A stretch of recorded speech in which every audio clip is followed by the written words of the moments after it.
So matrices have this nice property. It's not really a property. It's use of being able to solve systems of linear equations. And then as we start studying these matrices, we are starting to take a look at them and say, hey, they themselves could be like vectors. We could treat them like they were vectors, except instead of one row or one column, they're two-dimensional. They got rows and columns, but they could still be treated as vectors. And it turns out there's a lot more use for matrices beyond these things. And so here's one interesting use of a matrix. A matrix can represent a linear transformation. So it'd be nice to know what a linear transformation is, right? So a linear transformation. I guess it would be nice to know what a regular transformation is. Maybe we should preclude.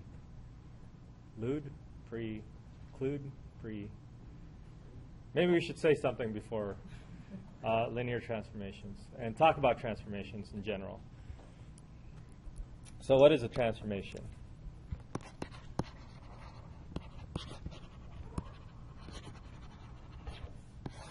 So a transformation, we can call it F. And we could take, before, we just take a real number and then assign it to a real number. Now, I don't know if this looks familiar to anybody, but when I teach calculus, I always try to use this notation. Does anybody know what this notation means, or can give me an example of what F could be? A what? A function. Just a regular function that we've studied all since we were in pre-calculus. Algebra. So this takes an x value and gives it a y value, if you want to think about it this way. So anything y equals f of x-ish that we've done before is an example of a transformation. Okay? But we don't call it a transformation, we just call it a function. But beyond this, we can go further out, and we'll take a look at a general transformation. Let's call this one G. And instead of just going from R to R, we can go from like R2 to R2. So now, instead of just taking a real number x and assigning it a real number y, we can change our function to have it go from a two-dimensional point in x in R2 in the plane and send it to another two-dimensional point in R2. Okay? And so this one can be whatever we want it to do. We can make it do whatever we want it to do. But the notation is going to be a little trickier. And so maybe one way to write this is, you know how we have f of x is equal to, example of a function, x squared. So that's an example of a function. And this is how we would write it, whether we write y or whatever. We say f of x is equal to that. Now, in this case where it goes from a two-dimensional vector to a two-dimensional vector, we might want to write it a little bit differently. And we might want to say your x, y can get sent to another two-dimensional vector. Now, the resulting two-dimensional vector can be anything we want that uses, or maybe doesn't have to, but uses the inputs x and y. So maybe we can add x's and y's. Maybe we can subtract x and y. But as long as I have a first component and a second component, I can see that my input comes from R2, and my output also comes from R2. So that's an example of a transformation. It's really just a function, except your inputs and outputs are not just regular real numbers anymore. In fact, if you've taken Calc 3, there's one particular transformation that comes important for us. I don't know if you guys remember polar transformation. We didn't call it polar transformation before. We called it, I don't know, what do we call it? Polar coordinates. We call it polar coordinates or something like that. And the polar coordinate transformation sends x to r cosine theta and sends y into r sine theta. And so the way to try to see if we can make sense out of this, try to write it out in terms of this thing, let's call this P for polar. We want to take in an input value, a two-dimensional value that goes from R2 to R2. I'm sorry, let me rewrite it like this. Goes from R2 to R2. And then, so the way we would write is that we'll take an xy. Well, instead of xy, they use r theta. So let's use r theta. And then they send it to another two-dimension.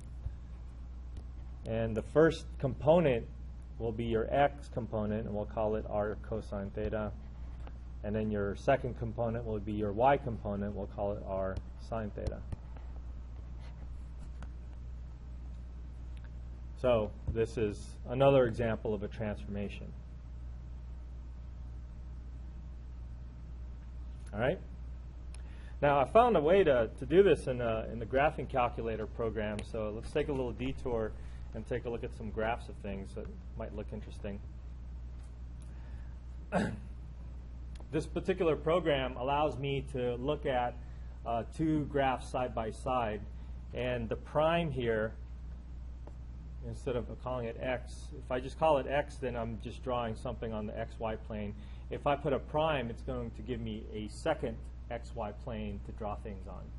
So let's take a look and see how that's going to look like. So this transformation just takes all the x values and y values to y values.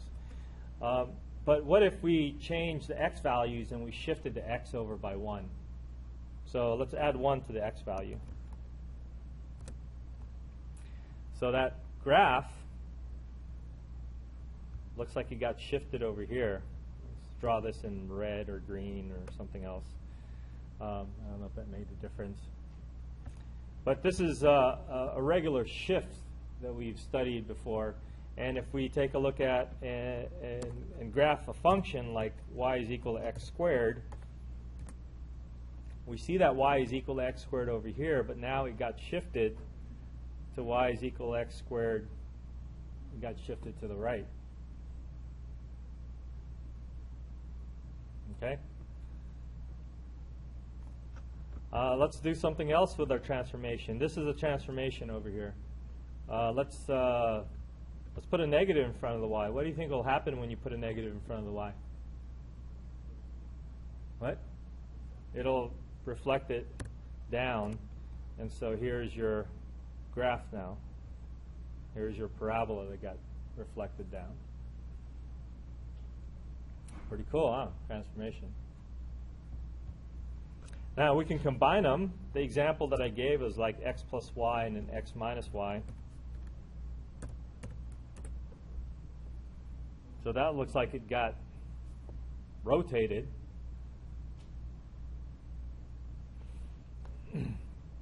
And then we could take one of these and multiply it by 2, and then it'll rotate and then skew it a little bit.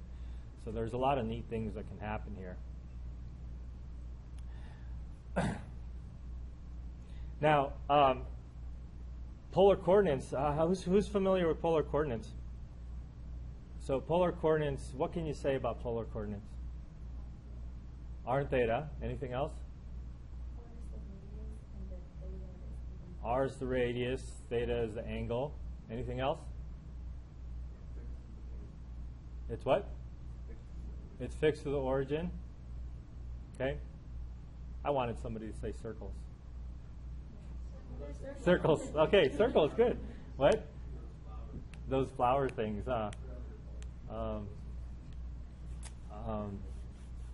Cardioids, limaçons. Anybody speak French?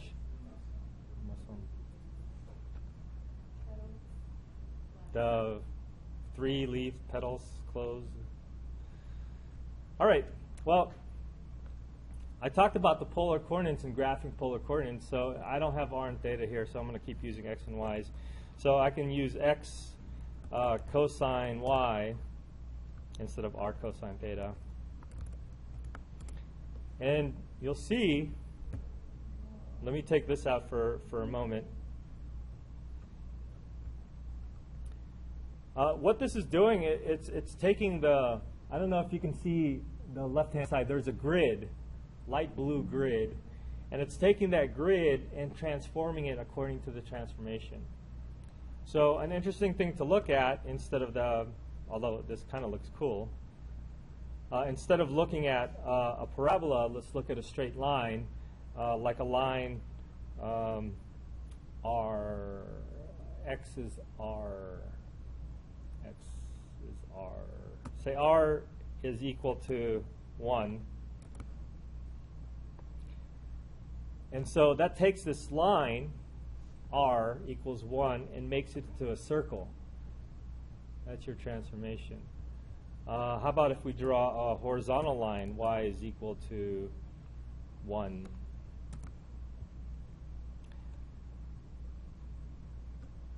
Y is equal to 1 turns out to be a radial line going through the origin.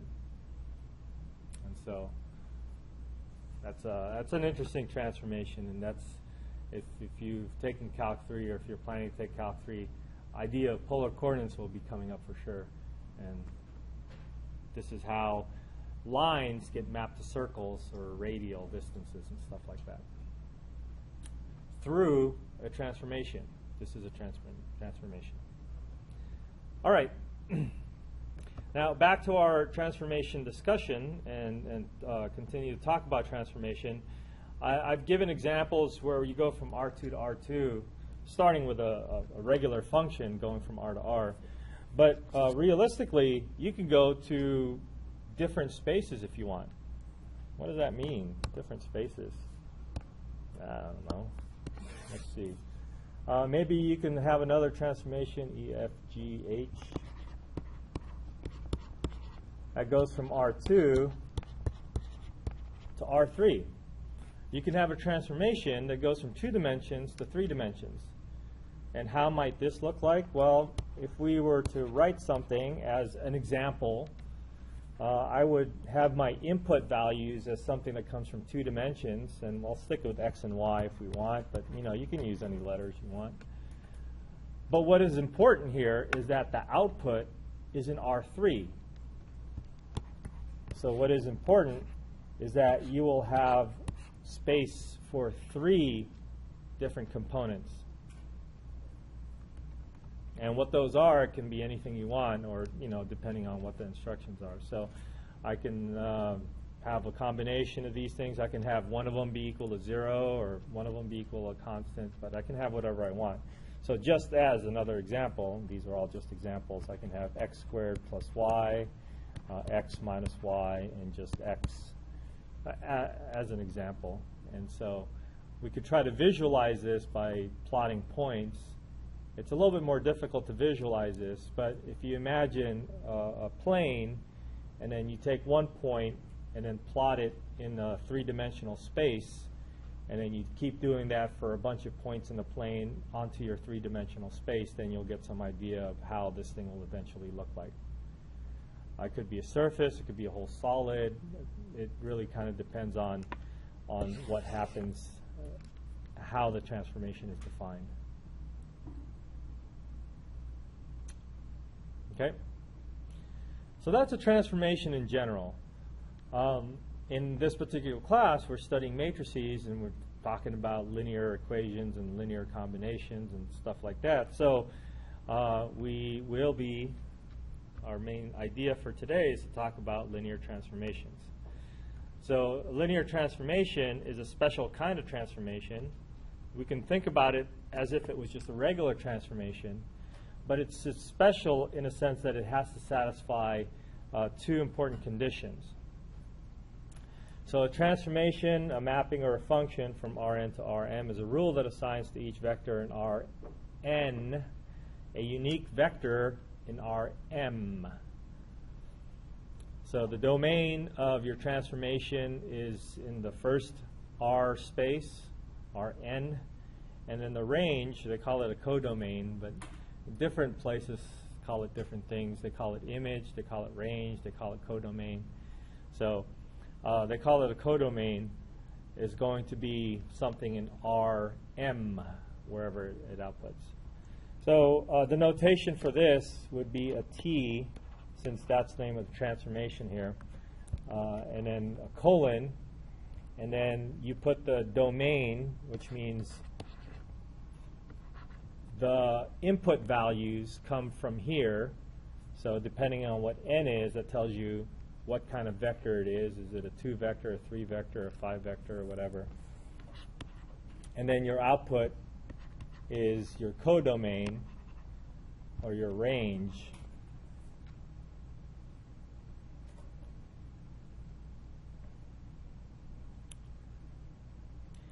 And then they say the vector TV is a codomain. It's called the image. So this is where they call it an image under T. And then the set of all possible images is the range. Oh, so now they use all three of them. They use codomain, image, and range. And like I said, different books refer to them differently. So we won't worry too much about that. You know how you guys dealt with domains and ranges in pre-calculus and stuff, and you have to figure them out. So it's kind of like the domain and the image, I guess, is the range, technically speaking. All right, so that's just a transformation. Now we want to get to the linear part. What is a linear transformation? So a linear transformation is a regular transformation that satisfies two criteria.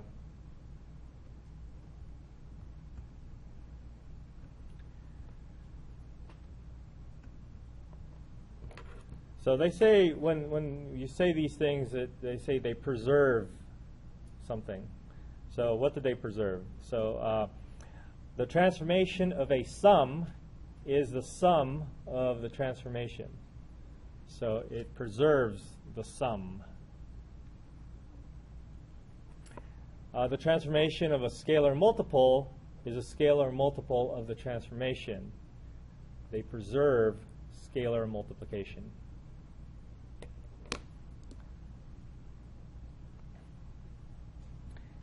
And then it turns out that, you know, these two things can be made into one statement, and that has something to do with this idea of a linear combination.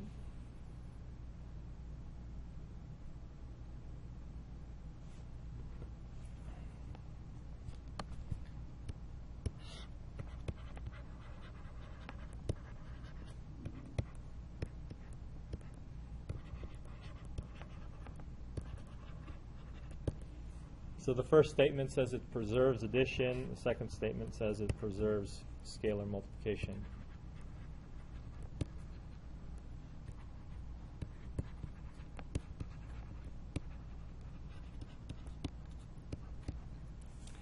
So I know we're looking at this as a transformation, and so we're used to transformations of vectors like, you know, 1, 2, 3, or 5, 6, -1, or something like that.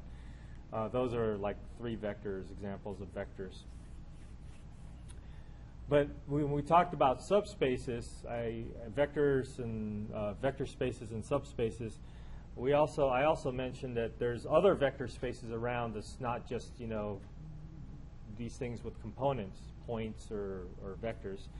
In fact, I talked about functions as possible vectors in a vector space of functions, or vector space of polynomials. Then these vectors, in quotes, are actually functions, the polynomial functions. So I mentioned that because there's another linear transformation that we do with functions that satisfy this same thing. Anybody know what I'm talking about?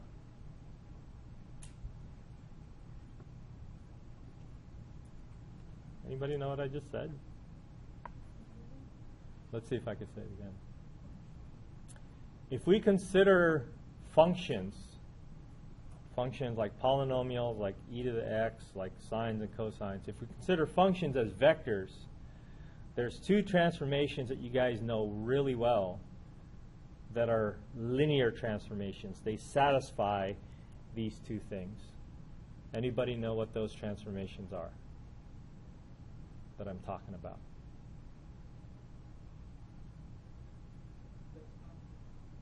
No. I'm talking about the transformation themselves.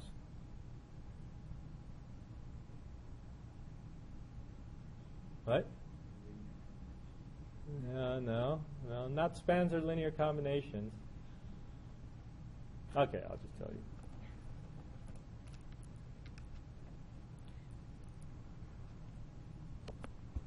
So, one transformation is that, let me start off this way and let me see if this will get you guys thinking. If I have a function f of x and then a function g of x, and then I multiply f of x by a constant and I multiply g of x by a constant, and then I add them, and I do this transformation to this, then it's like taking the a out and then taking the transformation of f, and then taking the b out, taking the transformation of g. Does that help you any? Derivative. d dx is a linear transformation. So if I take the derivative of this, it's just as good as taking the a out and I d dx to f, and then I add it, take the b out, and I d dx to g.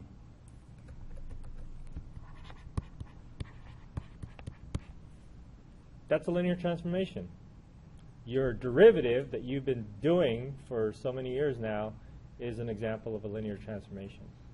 Now, we don't look at it as a linear transformation because the vectors that we're used to are vectors in R2 and R3 and stuff like that. But if we look at functions as if they were vectors, it's the same thing.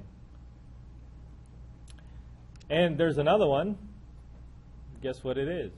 Integrals are the same thing, right? You take an integral of a f x plus b g x dx. That's the same thing as a integral of f of x dx plus b integral of g of x dx. So these two are examples of linear transformations.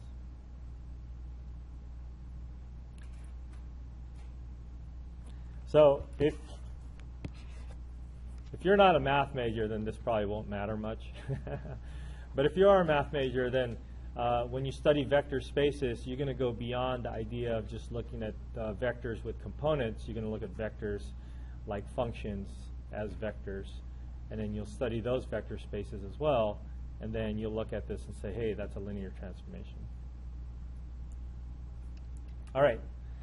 Let's come back to this studying vectors in Rm and Rn, and because there's something really special about these if they are linear transformations, and we're taking vectors in Rn to Rm, then we can represent them as something. Let's see.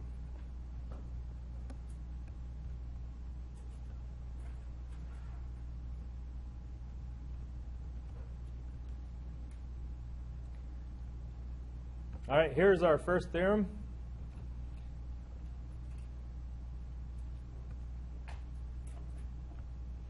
If you have an m by n matrix, then that m by n matrix is actually a linear transformation.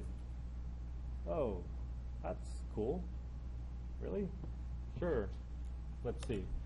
Let's give an example of an m by n matrix. So make a square matrix would be nice, but let's give an example of something that's not a square matrix. And as long as it's actually, I don't think it even has to be invertible. Let's give an example of a matrix. Let's do a 2 by 3 matrix. Can you guys shout out some numbers? 5, 6, 7, 1, 2, 0. Oh, sorry, 0 is easier. As long as it's, well, no, I was going to say as long as it's linearly independent, but it doesn't matter because we're going to see how this is going to work out as a matrix. Now, we want to define this as a linear combination by multiplying it with a vector on the right side.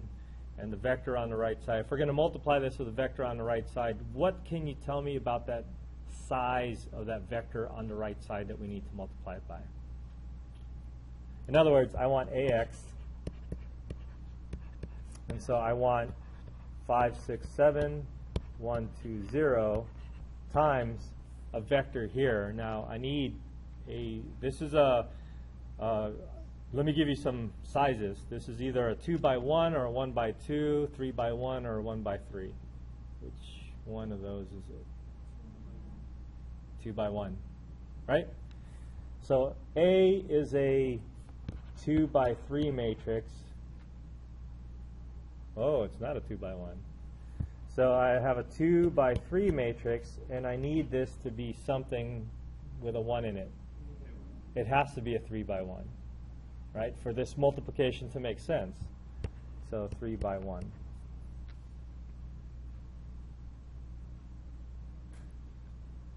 So if it's a 3 by 1, let me just put in x, y, and z. So that's your vector x. X vector is actually x, y, z. It has components x, y, and z. And let's see where it goes. It's going to take us to a what by what matrix. What is going to be our resulting answer here? What's the size? 2 by 1. This is going to be a 2 by 1. So I have for the first row, it's just going to have one column. It's going to be 5x plus 6z, or 5x plus 6y plus 7z. 5x plus 6y plus 7z. And then for the second row, just one column again, x plus 2y. So that's my linear transformation. And it is, in fact, linear. I won't prove that it's linear, but it is linear.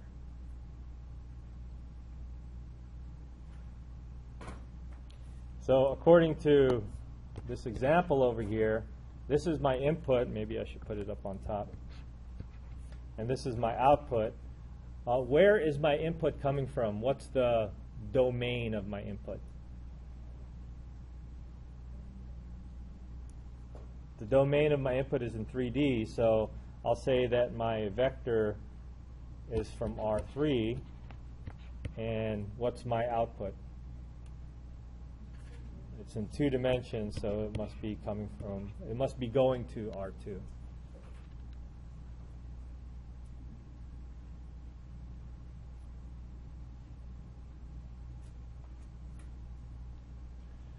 Okay? So the fact that this is a theorem means we should probably prove it. And you know how I haven't been doing any proofs in this class. But this one I think is easy enough. It has to satisfy the addition and scalar multiplication. So let's see if that actually satisfies. And we'll go back to a bunch of properties that you probably don't remember. But so let's prove this.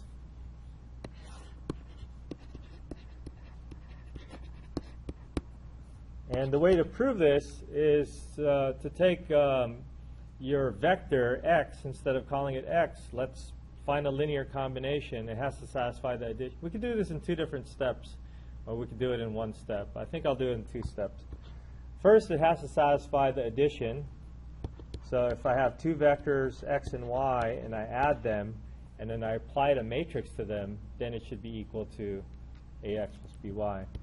So it turns out that this is just regular matrix multiplication, and matrix multiplication is distributive.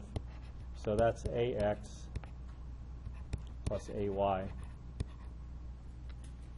So this is kind of like in the middle of the proof. It's not, you know, technically I need to go from the official definition T, but this looks like it works. It satisfies the first one, and then the second one is that if I multiply this by a scalar, if I multiply my vector with a scalar, if I treat A as a matrix and X as a matrix, then this is associative and commutative, not commutative. The C can go in front. This is another property of matrix multiplication, and then you could just lift the parentheses, CAX, or you can regroup, or however you want to think about it. It's associative.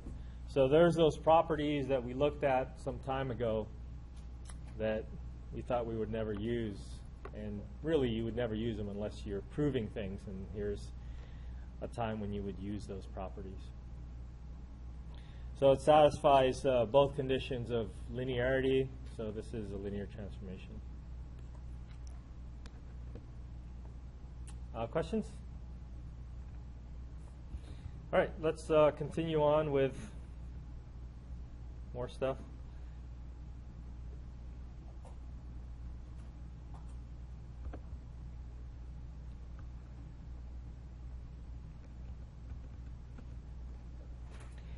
So if a matrix can be seen as a linear transformation, then a lot of times we can look at a linear transformation as a matrix. So let's take a look at one of these.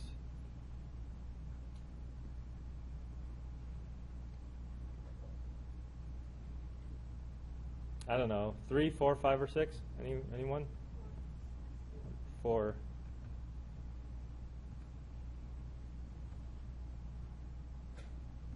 Oops.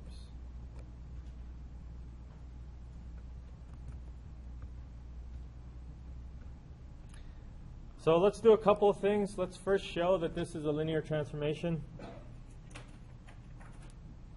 And then let's write it as a matrix. Well, I don't know. Do we want to write it as a matrix? Yeah, we'll try to write it as a matrix. We'll see. So first, show T is a linear transformation.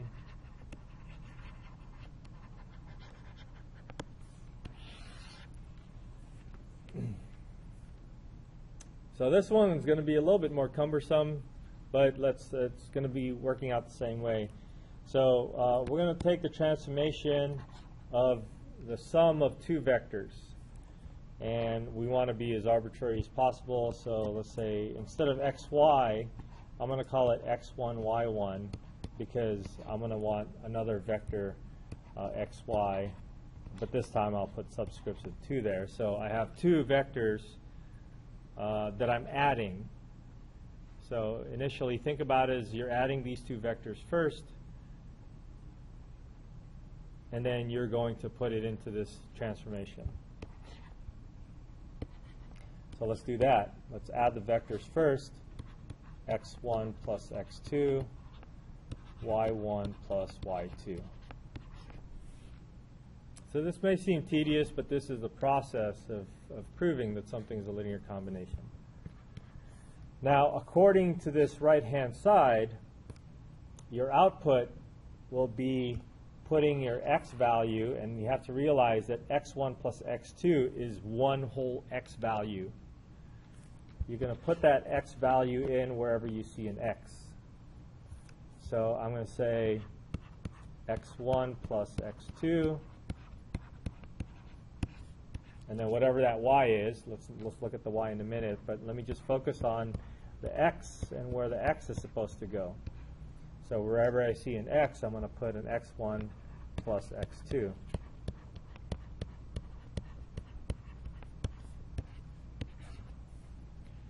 And then, now wherever I see a y, I'm going to put a y1 plus y2. So I see a y here. It's x plus 2y, so in place of that y, I'm going to put y1 plus y2. And the second one didn't have a y in it, so I don't need to mess with that. The third one is 7 times y, so I'm going to put y1 plus y2. where that y used to be. And from here, you distribute and separate as needed, just so you can make it look like the sum. So what do we have? Let's multiply everything out and regroup. So I'm going to regroup all the sub 1s together.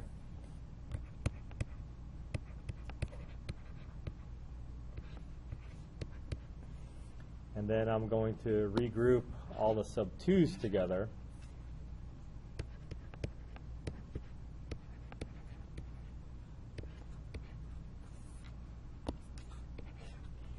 And so that's my first component, just regrouped. And then this one I'll distribute the negative sign. And for that same reason of regrouping, I'll have negative x1 plus negative x2. And then I'll regroup the same way. I'll have 3x1 minus 7y plus 3x2 minus 7y2. And this is a y1 over here, the first one.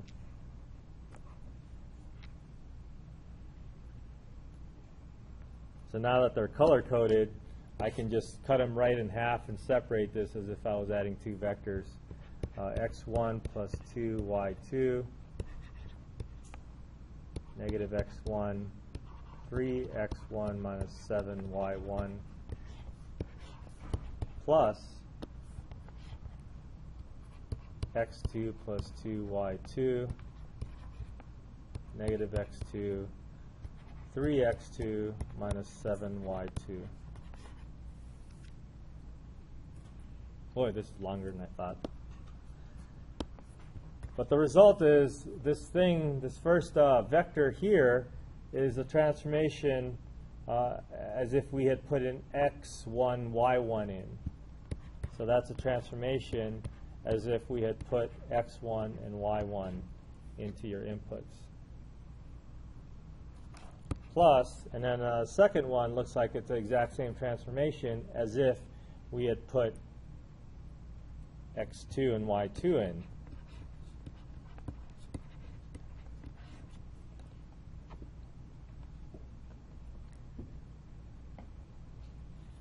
Okay?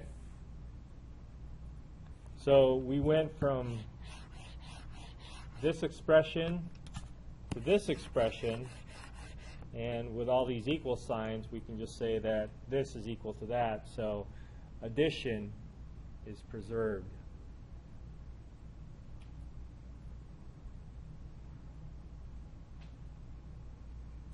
So that's the first part. The second part, we have to do the same thing. Should we do it? Yeah, I suppose so. So that's part one. Part two, we have to take a look at what happens when we scalar multiply it.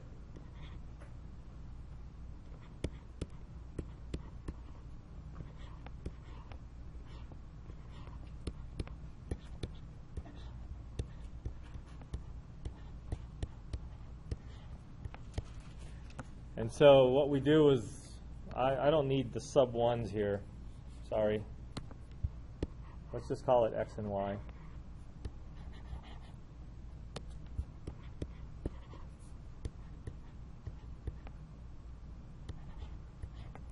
So c times the vector xy is going to be cx, cy. And then put that into the transformation. You're going to get cx plus 2cy, negative cx, 3cx minus 7cy. And you can see that there's a c all over the place. Factor out a c.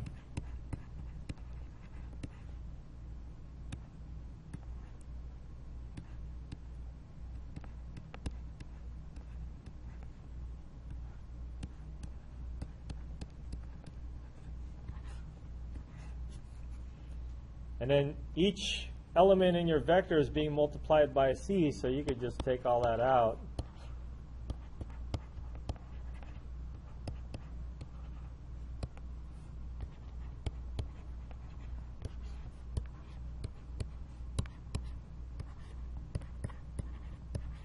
And then when you take all that out, what you have left in the bracket here is exactly the transformation as if you had put xy in. And so, again, you've satisfied the second condition where it's closed under, or the scalar multiplication is preserved. Okay? So these are examples of linear transformations. An example of something that's not a linear transformation would be if you were to try to do this using the polar transformation that we were talking about. It's not going to work. Okay? And I saw a couple of examples of things that are not a linear transformation, so we can take a look at that as well. Yeah? Yes. Or you can, if it's easy enough, you can, instead of going through these two, you could go through this thing where you're just proving one thing instead of two things. And the two things are kind of embedded here. There's an addition part, and then there's two scalar multiplications. So conceivably, you can do this in one step. But it's usually nicer to look at it in two different steps so that you can see the addition and scalar multiplication clearly.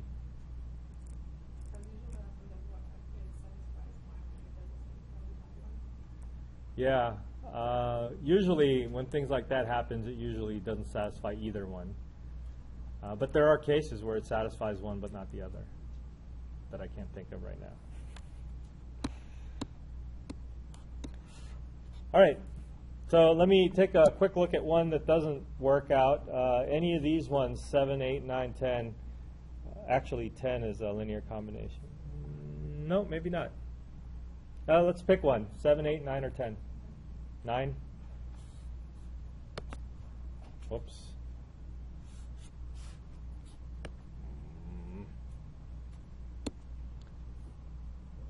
So let's pick number 9.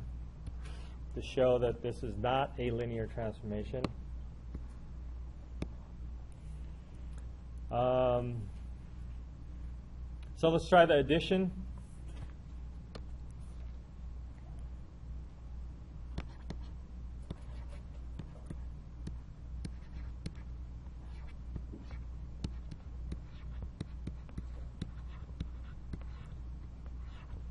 So we got to pick two random vectors. So I'll pick x1, y1 was one vector, x2, y2 is the other vector. And then I'm going to add them before I put it through the transformation. So this would be x1 plus x2. That's one number. Y1 plus y2, that's another number. So this is essentially your x and your y values that you're going to put into the transformation. Now let's put the x in. x1 plus x2. Parentheses, and then that's being multiplied with y1 plus y2. And then here you have x1 plus x2 plus y1 plus y2.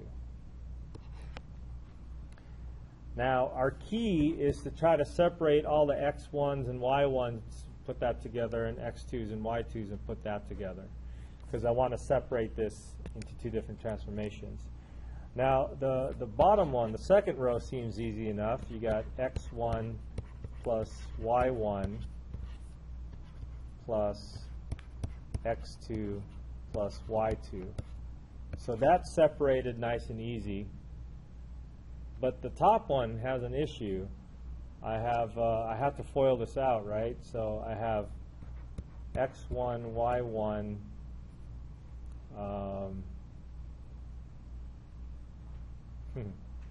where's my FOIL?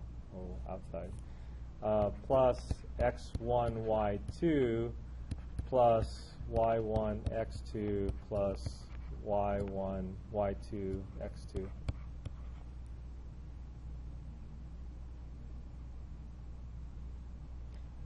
Now, looking at this, there's no way I can separate all the x's and y's together just to be adding them. And not separate. So I'm kind of stuck here, and I can't write it.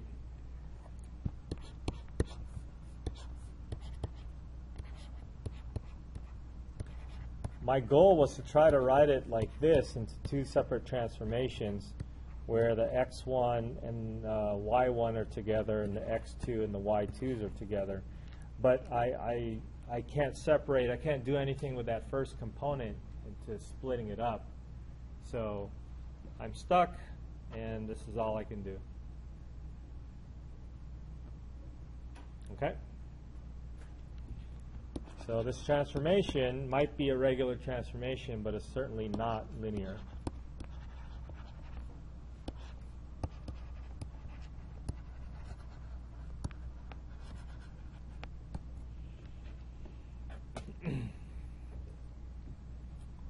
All right, so for linear transformations, you can always separate those two vectors. Also, this doesn't satisfy the first one. I'm not going to bother to check the second one, but if you do check the second one, you'll see that it also doesn't satisfy the second one.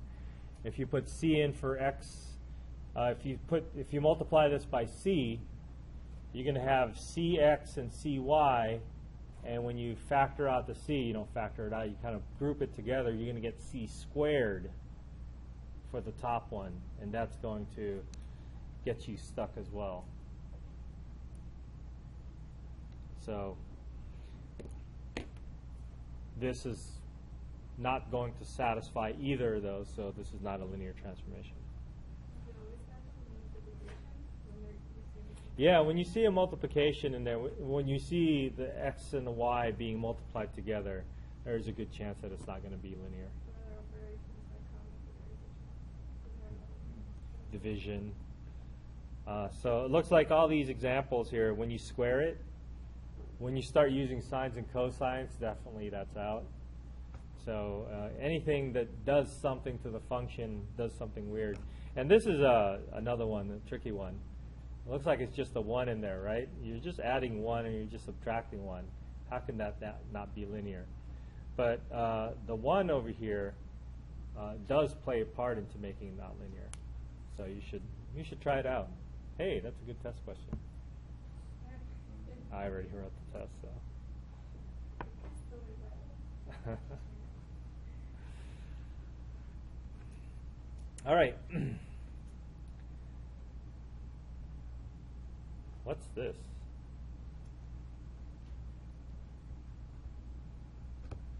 Theorem. Let T be a transformation, then T is a matrix transformation. A matrix transformation. Any linear transformation can be written as a matrix. T is a matrix transformation. More specifically, A is an m by n matrix that takes T, E1. I suppose I should tell you what E1 is. I think I tried to tell you that a long time ago, and I didn't. So this E is your standard orthogonal basis. What does that mean?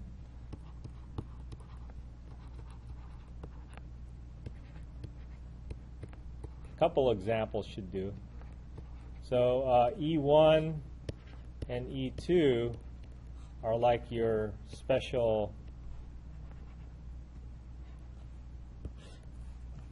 IJK matrices in R3. You guys know IJK matrices are, if you've taken.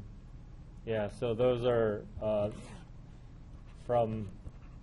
those represent the x, y, and the z axes, depending on whether you're in 2D or 3D.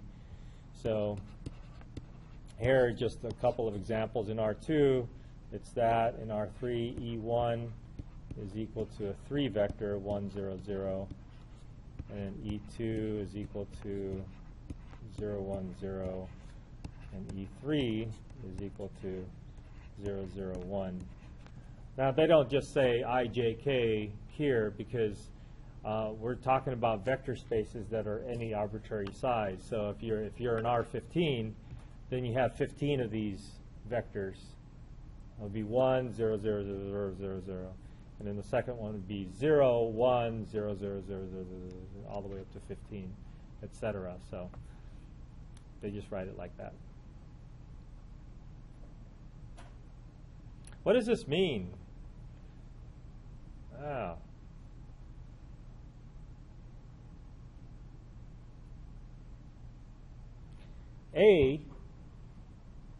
What this means is that we can build the matrix A, by seeing what happens to these vectors in the transformation.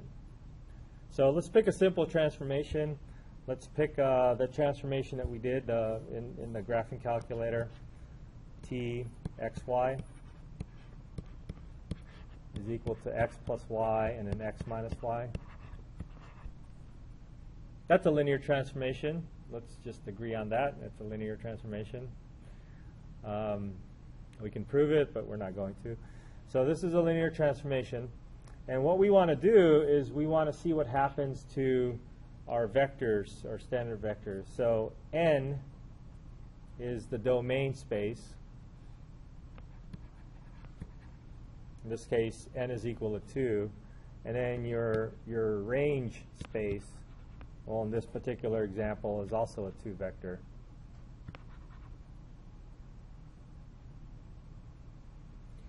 All right, so my inputs are 2 vectors. So I want to see what happens to TE1. So where does E1 go? E1 is 1, 0, so x is 1, y is 0, so this goes to 1, 1. All right. And then we want to see where E2 goes, and E2 is 0, 1. So that means x is 0, y is 1. So when x is 0 and y is 1, this is going to go to positive 1, negative 1, and that's your matrix. Well, that doesn't look like a matrix, right? You just put these as the rows or columns. So your matrix A is equal to, according to this, the TE1 and then the TE2. There you go. So whatever this matrix does,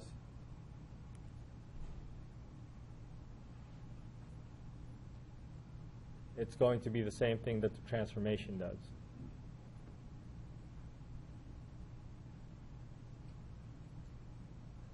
Okay?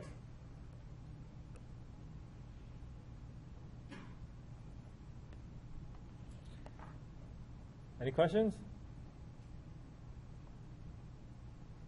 So this is going from R2 to R2. Let's go one that goes from different spaces. We did an example just a few minutes ago, this one. Let's see if we can represent this transformation, which we saw that it was linear. Let's see if we can represent this linear transformation as a matrix. Now, this is a what by what. Well, this goes from what to what? It goes from R2 to R3. So we should expect the matrix to be a what by what matrix? A 3 by 2?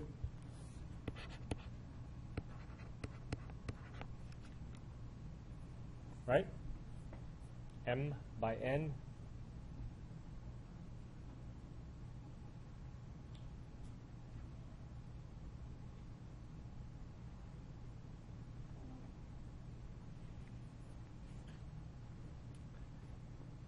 So let's see. Let's take our E1, E2. I guess this is just E1, E2 because we're in R2, right? So T of 1, 0. So x is 1, y is 0. So this looks like it's going to be a 1, 0, 1, 0, negative 1, and 3.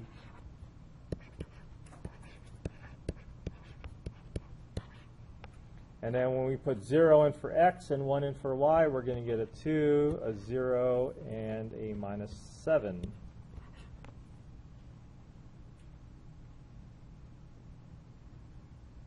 So our A matrix is going to be just 1, negative 1, 3, 2, 0, 7. And here is your 3 by 2 matrix that represents the exact same transformation.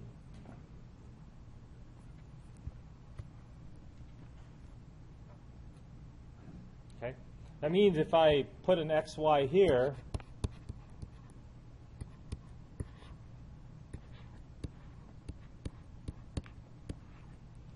I should get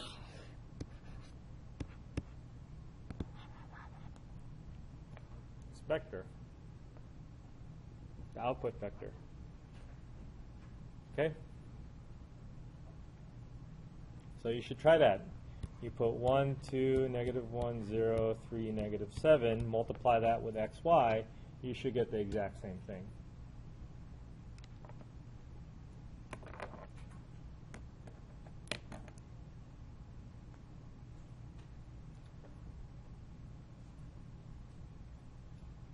Okay, any questions?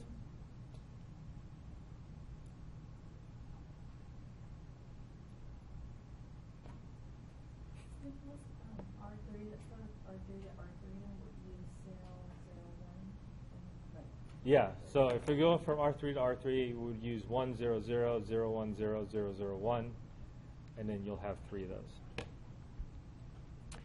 All right, let us take a look at a couple of special transformations that are linear.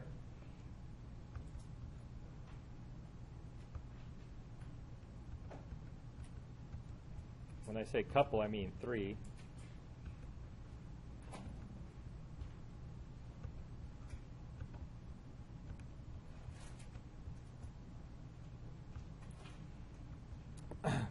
We have what's called a rotation matrix. The idea of a rotation is a linear transformation. Notice I said no sines and cosines in your linear transformations, right? I'm not lying. There's still no sines and cosines. What you're doing here for the particular rotation is that you're rotating a fixed theta. So if you fix a theta, then that's going to be a rotation. For example, in our rotation matrix, let's say we want to rotate by 90 degrees counterclockwise. So we're going to fix theta to be 90 degrees. Cosine of 90 degrees is what? 0. Sine of 90 degrees? 1. And then 1. Oh, negative. And 0. So this is a rotation matrix that takes your two-dimensional picture and rotates it 90 degrees counterclockwise. Let's see if we could do that with our drawing thing.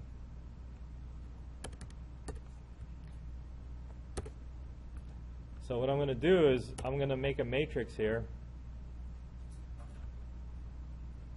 0, minus 1, 1, and 0. And then I'm going to apply it to xy vector. Can't really tell. Let's draw a graph. Y equals x squared. Did it rotate 90 degrees counterclockwise? Nope. Okay. Now this is kind of cool. What is it, cosine?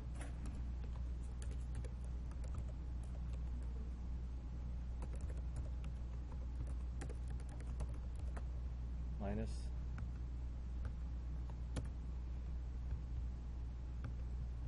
So let's go from 0 to, what's 2 pi? Like 6.28-ish.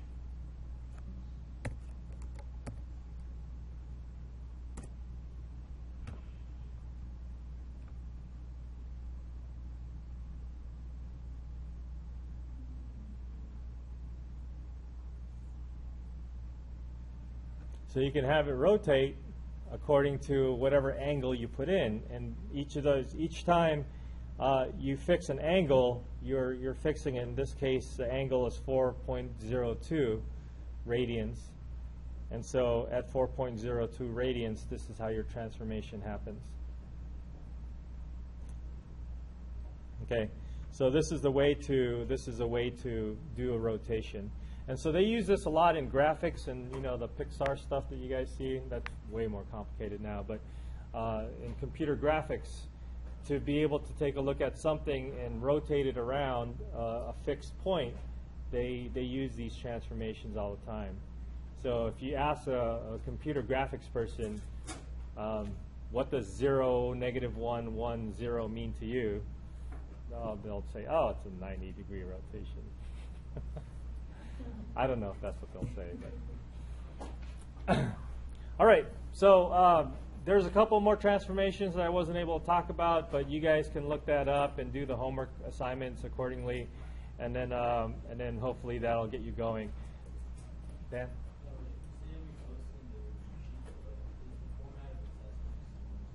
Yes. Yeah, so it'll have 4 problems with multiple parts, and the 5th problem will be done online.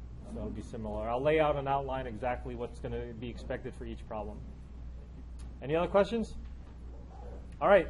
Good luck on your test. Good luck studying. No class on Monday, but take the test on Wednesday.